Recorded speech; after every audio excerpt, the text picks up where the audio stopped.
Ferrari has just completed the first Formula One laps around Madrid's new Madrid circuit, and the timing could not be more important. On July 9, 2026, the SF-26 became the first Formula One car to run there during a restricted filming day. Limited mileage, special tires, no full race simulation.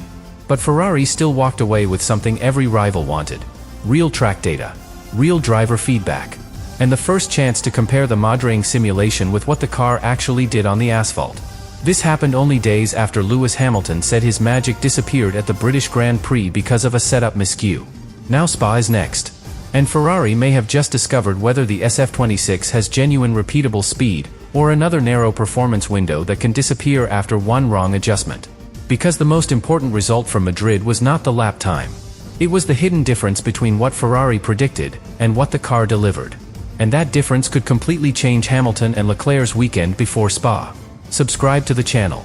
To understand why Ferrari's first laps around the Madrid mattered, you have to look beyond the stopwatch. This was not a normal test. Ferrari could not run unlimited laps, chase perfect setups, or complete a full Grand Prix simulation. A filming day is restricted. The mileage is controlled, the tires are different from the ones used during a normal race weekend, and the team cannot treat the session like private testing. On the surface, that makes the entire run sound less important.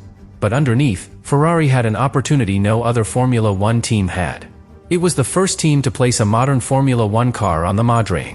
That meant Ferrari was the first to feel the real surface, the real braking zones, the real changes in direction, and the real forces acting on the car around Madrid's new circuit. Every rival still had models. Ferrari had reality. And that difference matters, because a simulator can predict almost everything, but it cannot reproduce every detail perfectly. It can estimate where the grip should be. It can predict how quickly the car should change direction. It can calculate how the tires may react. But the first real lap exposes what the computer missed. A bump in the wrong place. A corner that tightens more than expected. A braking zone where the surface offers less confidence. A section where the airflow around the car behaves differently under real load. Those small details can change the way a driver approaches an entire lap. Imagine studying the map of a mountain road for weeks. You know every bend. You know where the road climbs. You know where it narrows. Then you finally drive it. The map was accurate, but the road feels completely different. One corner arrives faster. One crest hides the exit. One section feels smooth, while another unsettles the car. Ferrari's first lap around the Madrid was that moment. The team already knew the shape of the circuit. Now it knew how the circuit spoke to the SF-26. And this is where the real investigation began. Ferrari was not only learning about Madrid. It was learning about the car. How quickly did the front respond when the driver turned the wheel? How stable was the rear under braking? How smoothly did the power arrive on corner exit? Did the car behave the same way from one corner to the next? Those questions sound basic. In Formula One, they can decide whether a driver attacks or hesitates. A car does not need to be easy. It needs to be predictable. If the front responds the same way every time, the driver can build confidence. If the rear moves without warning, the driver begins protecting the car. That protection costs time. A slightly earlier lift. A slower corner entry. A delayed return to the power. One extra correction. Each loss appears small. Together, they can destroy an entire lap. And Ferrari had already seen how quickly that confidence could disappear. Only days earlier, Lewis Hamilton had described a setup miscue at the British Grand Prix. He had taken sprint pole. The speed was there. The connection was there. Then the setup changed, and Hamilton said his magic disappeared. That phrase did not reveal a specific technical setting. It did not identify a wing angle, a suspension value, or a ride height target. But it revealed something more important. The performance window of the SF-26 may have been extremely sensitive. One direction produced confidence. Another direction removed it. And once the feeling disappeared, the car no longer gave Hamilton the same freedom to attack. That is why the Madrid filming day carried more pressure than it appeared to carry. Ferrari was not simply trying to complete promotional laps. It needed to understand why the car could feel strong in one session, then completely different in the next. Finding speed once is difficult. Finding it again is harder. Keeping it when the tires, fuel, temperature, and setup all begin to change is harder still. That is the real challenge before Spa. Ferrari does not need one spectacular lap. It needs repeatable behavior. Think of throwing a ball against a wall. If it returns at the same angle every time, you learn the pattern. You become faster. You stop thinking about the catch, because you already trust where the ball will go. But when the ball returns differently every time, hesitation begins. You move late. You lose confidence. You start reacting instead of controlling. A Formula One driver needs the car to return the same answer. When Hamilton turns the steering wheel, the front must respond logically. When Charles Leclerc applies the throttle, the rear must remain understandable. When either driver attacks the brakes, the balance must behave in a way that makes sense. That does not mean the SF-26 must feel calm everywhere. Some of the fastest Formula One cars are demanding. But the difficulty must be consistent. The driver needs to know where the limit is. The driver needs to feel the warning before the grip disappears. And the driver needs to trust that the same warning will return on the next lap. That is what Ferrari could study in Madrid. Not ultimate speed. Repeatability. But there was a problem. Because the Madrid was completely new, Ferrari had no established Formula One reference. No previous race. No old setup. No long history of tire behavior. No rival lap to compare. That made the information valuable. It also made the information dangerous. If the SF-26 behaved strangely, Ferrari had to identify the cause. Was it the car? Was it the new surface? Was it the wind? Was it the driver learning the layout? Or was the simulator simply wrong? One unusual movement could have several explanations. And Ferrari had to separate them without help from another team. That is the price of being first. Ferrari gained exclusive information. But it also gained exclusive uncertainty. No rival could confirm whether a corner felt unusual.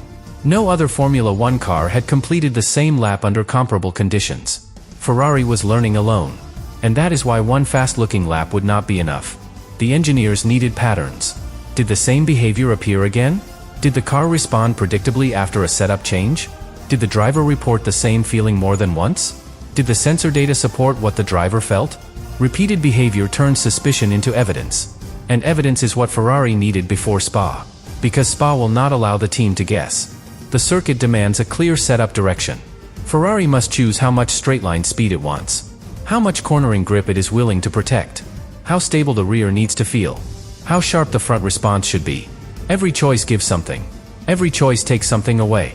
More wing can help through the corners. But more wing creates drag, and drag costs speed on the straights. Less wing can improve top speed. But less wing can make the car harder to trust through faster sections. Ferrari must find the compromise. And a car with a narrow operating window makes that compromise far more dangerous. A narrow operating window means the car performs properly only when several conditions align. The tire temperature must be right. The ride height must be right. The aerodynamic balance must be right. The track conditions must be close to what the setup expects. Move outside that small range, and the performance disappears. That sounds very similar to what Hamilton described after the British Grand Prix. The magic was present. Then it was gone. So Ferrari's first laps around Madrid may have been less about finding a radical new setting, and more about discovering how far the setup could move before the car lost its balance. A little more front response. A little more rear stability. A little less drag. Each adjustment creates a chain reaction. It is like pulling one side of a blanket. One area becomes covered. Another becomes exposed. Ferrari needed to understand how much it could change without creating a new weakness somewhere else. And the limited Madrid running may have offered the first clue. Did the car remain predictable when the speed increased? Did the driver need fewer corrections? Did the balance remain stable from corner entry to corner exit? Did the steering feel natural, or did the driver have to force the car toward the apex? Those are the details that can make engineers confident. But they can also create concern. If the car reacts exactly as predicted, Ferrari can trust its development tools. If the car does something unexpected, the team must ask whether the problem is one setup decision or something deeper inside the SF-26. That distinction changes everything. A setup mistake can be reversed. A fundamental limitation may require development. And development takes time. Ferrari does not have unlimited time before Spa. The team needs clarity. Not a dramatic headline. Not an exciting first lap. Clarity. Because Spa will expose every weakness that Madrid may have only hinted at. The long straights will reveal excess drag. The fast corners will reveal instability. The braking zones will reveal whether the driver trusts the rear. And changing conditions will reveal whether Ferrari has widened the performance window, or whether the speed still disappears after one wrong adjustment. That is why the first lap mattered. Ferrari was not trying to win anything in Madrid. It was trying to understand whether the SF-26 could finally keep the performance it had already shown. And somewhere inside those first laps, Ferrari may have found the beginning of an answer. Not in the headline. Not in the lap time. in the relationship between the driver's confidence, the car's behavior, and the data waiting inside the garage. Because if those three things finally matched, Ferrari did not simply complete a filming day. It found a direction. And before Spa, direction may be the most valuable advantage of all. But finding a direction in Madrid was only the beginning. Ferrari still had to answer the question that decides whether any setup change is useful. Can the result be repeated? One clean lap can create excitement. Two similar laps create interest. But when the same behavior returns across different runs, different corners, and different conditions, that is when engineers begin to trust it. And trust is exactly what Ferrari needed after Silverstone. Because the real problem was not that the SF-26 had no speed. Hamilton's sprint pole had already shown the opposite. The car could produce performance. The problem was protecting that performance after the setup began to change. That is a far more complicated challenge. A slow car gives the team one clear objective: find more speed. But a car that is fast one moment and difficult the next creates confusion. The engineers know the potential exists. The driver has already felt it. The data has already recorded it. Yet the team cannot always return to the same place.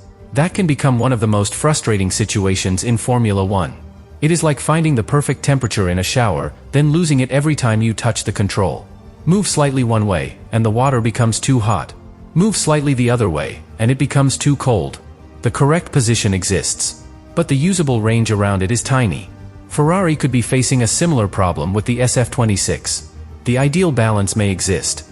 But if the car only reaches that balance under very specific conditions, then every weekend becomes a search. The team spends practice trying to find the window. The drivers adjust their style. The engineers change the setup. The circuit evolves. And just when Ferrari believes it has found the answer, the conditions move again. That is why a wider performance window matters so much. A wider window gives Ferrari room to breathe. The track temperature can rise without destroying the balance. The wind can change without making the rear unpredictable. The fuel load can fall without moving the car away from the driver. The tires can age without completely changing the handling. That flexibility is not as dramatic as one record lap. But across a full Grand Prix weekend, it can be far more powerful. And this is where the first Madrid data could have become extremely valuable. Ferrari could compare what the car did with what the simulator predicted. Not only once. Across every available run. Did the aerodynamic balance move in the expected direction? Did the driver's steering inputs become smoother? Did the car respond logically when the speed increased? Did the same weakness appear in the same type of corner? These patterns matter because they allow Ferrari to separate a real problem from random noise. Formula 1 cars produce enormous amounts of information. But more information does not automatically create more understanding. The team still has to decide what matters. A small temperature change may look important but have no real effect. A steering correction may come from the driver learning the circuit. A braking adjustment may be caused by the track surface. The engineers must connect several signals before reaching a conclusion. And this is where a new circuit makes the task more difficult. Ferrari had never raced at the Madrid. Nobody had. There was no previous Formula 1 weekend to use as a reference. No old onboard lap. No historical tire pattern. No established setup direction. That meant Ferrari had to learn the track and the car at the same time. A movement that looked like a weakness in the SF-26 might simply have been a feature of the circuit. A corner that felt unstable might have offered less grip than expected. A braking zone that looked difficult might have been shaped differently from the simulation. That is why Ferrari could not react emotionally to one unusual signal. It needed repetition. If the same issue returned every lap, the car was probably trying to say something. If the issue disappeared as the driver learned the circuit, the problem may never have been the setup. This distinction is critical before Spa.